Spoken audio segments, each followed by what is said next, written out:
हथियार ने जवाहरी के उड़ाए थे चीथड़े, वो घातक ब्रह्मास्त्र अब चीन को करेगा बर्बाद। सबसे भयंकर ड्रोन से लैस होगी भारतीय सेना, लद्दाख बॉर्डर पर तैनात होगा तबाही का सामान। अमेरिका को सनसनीखेज खुफिया इनपुट मिलता है कि मानवता का दुश्मन अलकायदा चीफ अल जवाहरी अफगानिस्तान के काबुल में छिपा बैठा है। बस अमेरिकन आर्मी किर्गिस्तान से ही चला देती है अपना ब्रह्मास्त्र, जो थोड़ी ही देर में अल जवाहरी के चीथड़े उड़ा देता है। दोस्तों, सवाल उठता है कि आखिर अमेरिका ने इस मिशन के लिए किस हथियार का इस्तेमाल किया था, ये इतना घातक क्यों है, दुनिया भर में इसे लेकर तहलका क्यों मच गया था। तो दोस्तों, 2020 में ईरानी जनरल कासिम सुलेमानी को निशाना बनाने के बाद अमेरिका के प्रीडेटर बी नाम के लोकप्रिय MQ-9 रीपर ड्रोन ने अलकायदा के सरगना ऐमान अल जवाहरी को भी ढेर कर दिया था। ऑपरेशन जवाहरी में बेहद उन्नत स्टील्थ ड्रोन और खतरनाक मिसाइल R9X का इस्तेमाल किया गया। अमेरिका में विकसित प्रीडेटर बी ड्रोन और R9X मिसाइल ऐसे खतरनाक हथियार हैं जो पलक झपकते ही सटीक निशाना लगा दुश्मन को ढेर कर देते हैं। MQ-9 रीपर ड्रोन को स्पीड और फायर पावर के लिए जाना जाता है। दोस्तों, इस ड्रोन की खास बात यह है कि ये तेज हवाओं के बीच भी 1700 किलो वजन उठा सकते हैं। इसी खूबी के कारण इसे घातक फायर पावर यानी मिसाइलों और बमों से लैस किया गया है। रीपर ड्रोन 4 लेजर गाइडेड मिसाइलों से लैस है। यह न सिर्फ हवा से जमीन बल्कि हवा से हवा में भी निशाना लगाकर दुश्मन को ढेर कर सकता है। इस ड्रोन को खतरनाक काइनेटिक हेलफायर R9X मिसाइल से लैस किया गया है। इन मिसाइलों में जरा भी बारूद नहीं होता, बल्कि इसकी ब्लेड्स पल भर में किसी की जान ले सकती है। जवाहरी की जान भी इस मिसाइल के तलवार जैसे धार वाले ब्लेड्स ने ली थी। लेजर से लैस R9X मिसाइल जैसे ही लक्ष्य पर छोड़ी जाती है, उसका बचना नामुमकिन हो जाता है। सबसे बड़ी बात, ये किसी भी रडार से खुद को छिपाने में सक्षम है।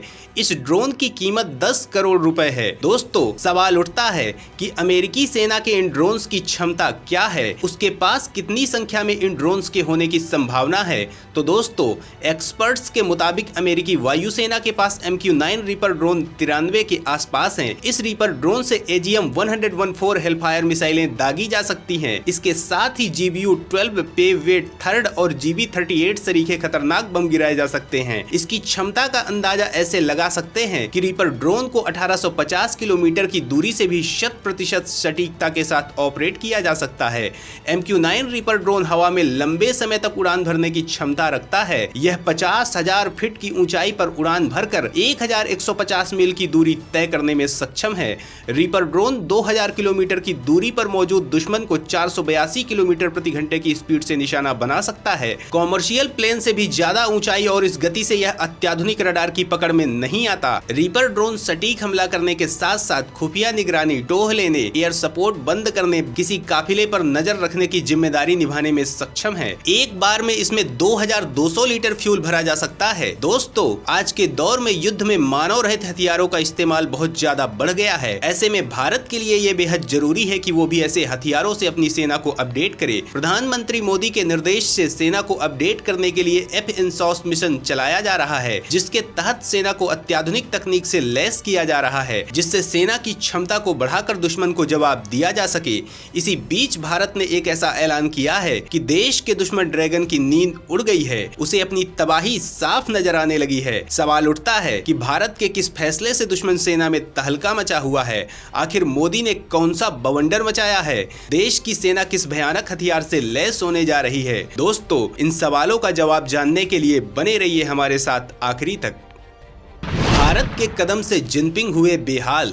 दोस्तों, चीन से लगी वास्तविक नियंत्रण रेखा के साथ साथ हिंद महासागर क्षेत्र में अपने निगरानी तंत्र को मजबूत करने के लिए $3 अरब से अधिक लागत से 30 MQ-9 प्रीडेटर ड्रोन खरीदने को लेकर भारत की अमेरिका के साथ बातचीत अंतिम चरण में है। रक्षा क्षेत्र की प्रमुख अमेरिकी कंपनी जनरल एटॉमिक्स द्वारा निर्मित ड्रोन की नई दिल्ली और वॉशिंगटन के बीच सरकारी स्तर पर खरीद के लिए बातचीत चल रही है। जनरल एटॉमिक्स ग्लोबल कॉर्पोरेशन के मुख्य कार्यकारी डॉक्टर विवेक लाल ने बताया कि दोनों सरकारों के बीच खरीदारी कार्यक्रम पर बातचीत अंतिम चरण में है। उन्होंने कहा, हमारा मानना है कि MQ-9 भी अधिग्रहण कार्यक्रम को लेकर अमेरिका और भारत सरकारों के बीच बातचीत अंतिम चरण में है। इस ड्रोन को तीनों सशस्त्र बलों के लिए खरीदा जा रहा है। यह ड्रोन समुद्री सतर्कता, पनडुब्बी रोधी आयुध, आसमान के परे लक्ष्य साधने और जमीन पर मौजूद लक्ष्यों को निशाना बनाने समेत विभिन्न कार्यों को करने में सक्षम है। अप्रैल में वॉशिंगटन में भारत एवं अमेरिका के बीच हुई 2+2 वार्ता के दौरान भी खरीदारी के प्रस्ताव पर चर्चा चर्चा हुई थी। भारतीय नौसेना को 2020 में मुख्य रूप से हिंद महासागर क्षेत्र की निगरानी के लिए अमेरिका से 2 MQ-9B गार्जियन ड्रोन पट्टे पर मिले थे। गैर हथियार वाले 2 MQ-9B ड्रोन 1 वर्ष के लिए पट्टे पर दिए गए थे और उसकी अवधि को 1 और वर्ष बढ़ाने का विकल्प था। दोस्तों, इस दौरान अमेरिका के इन घातक हथियारों से नौसेना इस कदर प्रभावित हुई है कि अब भारत तीनों सेनाओं के लिए 10-10 ड्रोन खरीदने वाली है। सवाल उठता है कि भारतीय नौसेना के साथ अमेरिकन ड्रोन का परफॉर्मेंस कैसा रहा,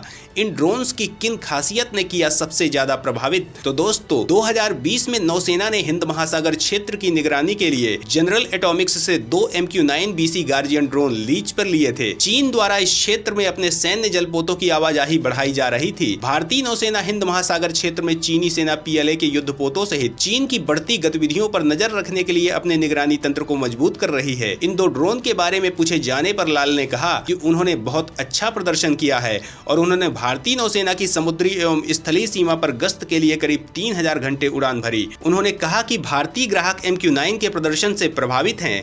6 महीने में नौसेना ने 3000 घंटे इन ड्रोन का उपयोग 1.40 करोड़ वर्ग मील क्षेत्र में किया। संचालन व मालिकाना हक कंपनी का ही था। दोस्तों, जनरल मोटर्स के अनुसार MQ-9B को न केवल नाटो के मानकों को पूरा करते हुए बल्कि अमेरिका और दुनिया भर में असैन्य हवाई क्षेत्र की आवश्यकताओं को पूरा करने के लिए बनाया गया है। भारतीय नौसेना ने इस ड्रोन की खरीद के लिए प्रस्ताव दिया था और तीनों सेनाओं को 10-10 ड्रोन मिलने की संभावना है। इन ड्रोन को medium altitude long endurance drone भी कहा जाता है। लद्दाख में चीन से सैन्य गतिरोध के बाद इनकी खरीद पर जोर दिया जा रहा है। प्रीडेटर ड्रोन को लंबे समय तक हवा में रहने और ऊंचाई वाले क्षेत्रों की निगरानी के लिए खास तौर पर डिजाइन किया गया है। भारतीय सशस्त्र बल पूर्वी लद्दाख में चीन के साथ गतिरोध के बाद ऐसे हथियारों की खरीद पर ध्यान केंद्रित कर रहे हैं। दोस्तों, इसके साथ ही भारत अपनी सेना को हर तरह से अजेय बनाने में लगा है। वो लगातार नई तकनीकियों से अपनी ताकत बढ़ा रहा है। कुछ दिन पहले ही DRDO ने देश के सबसे घातक टैंक अर्जुन से ब्रह्मोस को दागकर दुश्मन चीन की सेना में बवंडर मचा दिया था। भारत तेजी से घातक हथियार खुद बनाने और जरूरी हथियार दुनिया भर से खरीदने पर जोर दे रहा है। और इसी बीच चीन के लिए एक और दिल दहलाने वाली खबर है। आप सोच रहे होंगे कि ये खबर क्या है, चीन की धड़कनें क्यों बढ़ गई हैं? तो दोस्तों, फरवरी 2020 में भारत ने नौसेना के लिए अमेरिका से $260 करोड़ का समझौता अमेरिकी कंपनी लॉकहीड मार्टिन से 24 MS-60 रोमियो हेलीकॉप्टर खरीदने के लिए किया था, जिनकी आपूर्ति शुरू हो गई है। अमेरिका ने 2019 में भारत को सशस्त्र ड्रोन की बिक्री को मंजूरी दी थी और एकीकृत वायु एवं मिसाइल रक्षा प्रणालियों की भी पेशकश की थी। पिछले कुछ वर्षों में भारत अमेरिका के बीच रक्षा संबंध मजबूत हुए हैं, जिससे चीन का कलेजा फटा जा रहा है। तो दोस्तों, भारतीय सेना के इस अपडेशन और घातक ड्रोन की खरीद पर आपके क्या विचार हैं, जरूर शेयर करें।